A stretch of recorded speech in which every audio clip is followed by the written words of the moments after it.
নমস্কার বন্ধুরা, আমি চলে এসেছি মামাবাড়ির ভিডিও পার্ট 2 নিয়ে। আপনারা নিশ্চয়ই মামাবাড়ির ভিডিও পার্ট 1 টা দেখেছেন। সেখানে আমি বলেছিলাম যে ওখানে একটা মন্দির প্রতিষ্ঠা হচ্ছে, মহাদানী মন্দির, দুর্গা মন্দির। তো তার জন্য আমরা সন্ধ্যেবেলায় বেরিয়ে পড়েছি সেই মন্দিরেরই উদ্দেশ্যে। আমরা এখন যাচ্ছি ওই মন্দিরে। আপনারা দেখতে পাচ্ছেন এটা হচ্ছে মেন গেট। এখনো পর্যন্ত কেউ এসে পৌঁছায়নি, তেমন ভিড় নেই। একটু পরে অনেক ভিড় হয়ে যাবে, তাই আমরা জলদি করে সবাই মিলে চলে এসেছি। এখানে ঢুকতেই রয়েছে ছোট ছোট কয়েকটা শিবলিঙ্গ, যেগুলো স্বপ্নে পাওয়া। আর এখানে রয়েছে 3টে মন্দির, পরপর 3টে মন্দির রয়েছে। মাঝে যে মন্দিরটা, সেখানে রয়েছে আসল শিবলিঙ্গ, মহাদানী শিবলিঙ্গ। প্রাচীন কথা অনুযায়ী এই শিবলিঙ্গ সহ মন্দিরটা পাতাল ফুলে উঠেছে। আপনাদেরকে চলুন শিবলিঙ্গটা দেখায়। খুব জাগ্রত শিবলিঙ্গ এটা। এখানে মহাদানী শিবলিঙ্গ রয়েছে, তার জন্য এখানে মহারানী দুর্গা মন্দিরও প্রতিষ্ঠা হলো। আর এইটা হচ্ছে নতুন মন্দিরটা, আমি আপনাদেরকে কাছে গিয়ে দেখাবো। আর এই হচ্ছে হনুমানজির মূর্তি, যেটা দেওয়ালের উপরেই করা রয়েছে। এখন আমরা যাব মেইন মন্দিরের কাছে, দুর্গা মন্দিরের কাছে। এটা হচ্ছে আগের মন্দির, এখন নতুন করে এই মন্দিরটা প্রতিষ্ঠা করা হলো। খুব সুন্দর করে করেছে মন্দিরটা, দেখতে খুব সুন্দর লাগছিল। এখন আমরা যাব ভিতরে, আপনাদেরকে চলুন দেখাই ভিতরটা। এটা হচ্ছে মেন গেট। ঢুকে অনেকটা জায়গা রয়েছে, আর দেওয়ালে মা দুর্গার বিভিন্ন রূপের ছবি আঁকা আছে। 1 তারিখ থেকে এখানে শুরু হয়েছে মন্দির প্রতিষ্ঠান অনুষ্ঠান। মা দুর্গার প্রতিমা এখনো কাউকে দেখানো হয়নি। কাল আছে দুর্গা প্রতিমার প্রাণ প্রতিষ্ঠা, আপনাদের সাথে তারও ভিডিও আমি শেয়ার করব। আর এই যে এই জিনিসটা দেখতে পাচ্ছেন, এটা দাদুর স্মৃতি উদ্দেশ্যে আমরা ডোনেট করেছি। এখানে রয়েছে কাঁসর, ঘন্টা এবং একটা ঢোল, যেটা ইলেকট্রিক্যাল হচ্ছে। আর এইটা হচ্ছে মেন গেট, এখনো পর্যন্ত দরজা খোলা হয়নি। তো মন্দির থেকে বেরিয়েই তার পাশেই রয়েছে হোমযজ্ঞ করার একটা জায়গা। খুব সুন্দর করে সাজানো হয়েছে জায়গাটাকে। এই হচ্ছে পুরো জায়গাটা। আর এই দিকে হচ্ছে গীতা পাঠের একটা অনুষ্ঠান, যেখানে এখনো পর্যন্ত কেউ এসে পৌঁছায়নি, কিন্তু একটু পরেই পুরো ভিড় হয়ে যাবে চারিপাশটা। এখানে যিনি প্রতিদিন গীতা পাঠ করে শোনাচ্ছেন, তার জন্য তিনি আসবেন বলে এখানে সবাই ফুল নিয়ে দাঁড়িয়ে আছে। তিনি চলে এসেছেন গোপালকে সাথে নিয়ে। ইনি প্রতিদিন শ্রীমদ্ ভাগবত গীতা পাঠ করে শোনান, খুব ভালো শোনান। এখন আমরা সবাই মিলে যাব স্টেজের কাছে, চলুন আপনাদেরকে দেখায়।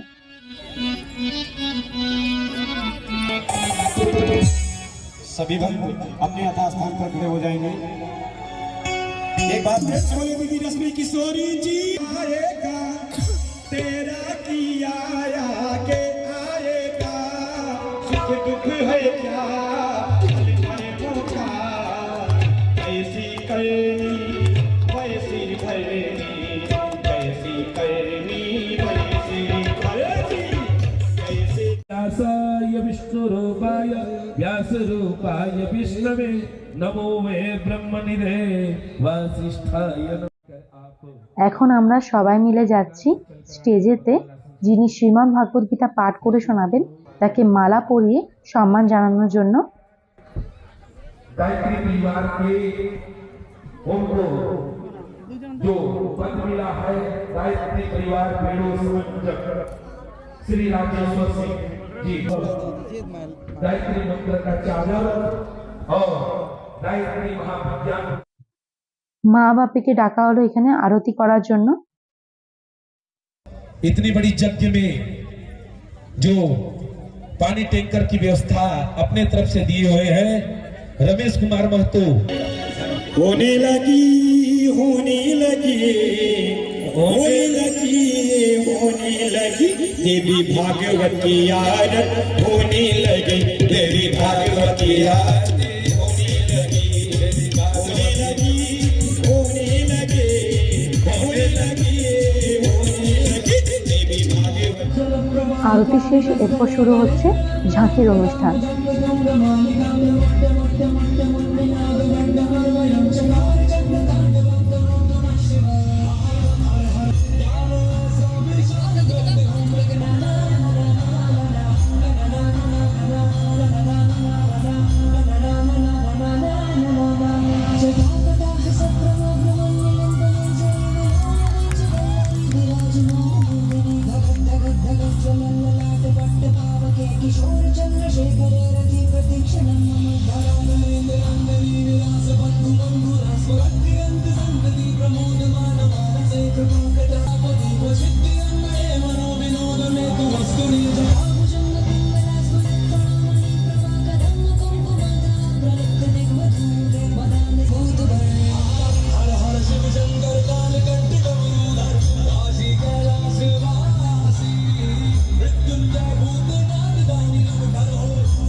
তো বন্ধুরা, আপনাদের কেমন লাগলো পুরো অনুষ্ঠানটা দেখে অবশ্যই আমাকে কমেন্ট করে জানাবেন।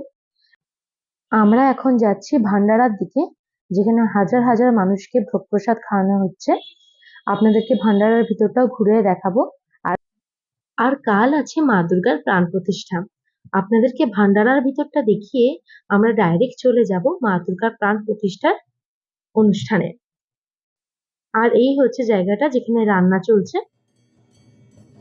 আমরা চলে এলাম পরের দিন। আপনাদেরকে বলেছিলাম আজ রয়েছে মা দুর্গার প্রাণ প্রতিষ্ঠা। তো এখানে আরতি চলছে এখন।